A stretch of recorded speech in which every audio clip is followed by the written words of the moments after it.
delivered to the saints if it wasn't delivered to the saints at that time. You get what I'm saying? Yeah.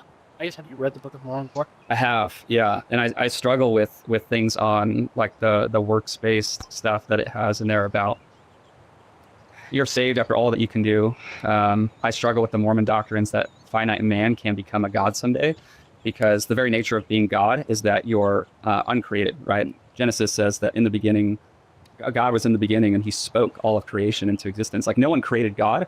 He's eternal. He's the one who was and is to come. Well, humanity, we're created, right? So then we're a finite being, but then when Latter-day Saint doctrine says, well, then a finite being can become an infinite being. Well, that's a contradiction of terms, because to be infinite is to have no beginning. But you and I have a beginning. Right? That's where we would disagree on beliefs as well. Is that our physical bodies were created here on Earth, but our spirits, we have spirit body, our soul sometimes referred to as the soul, has actually existed from the very beginning to the end. And but then what you're doing is you're given the quality of eternality, which belongs to God, because God is the only one that's communicated to be the one who was and is to come. Adam, it doesn't. So you've read the Genesis account.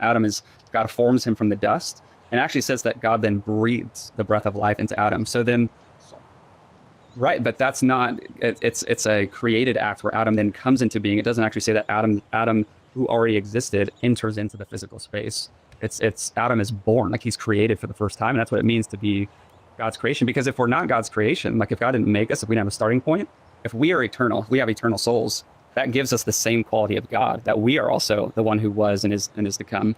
But the Bible only talks about one being having that quality, and that's the true and living God as he's revealed himself in Scripture. So the whole idea that our spirits are eternal is not... To go back on scriptures and stuff like that. I have stuff I could share, but we don't want to waste our time here today.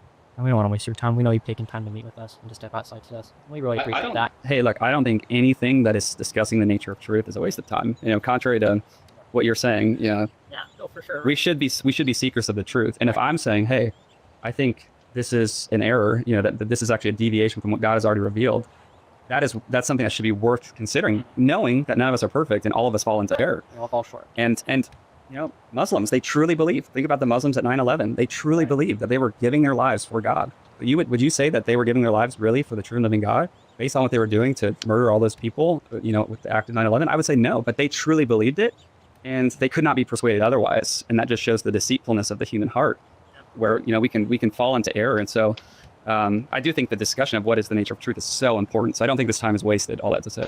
Yeah, no, for sure. And I would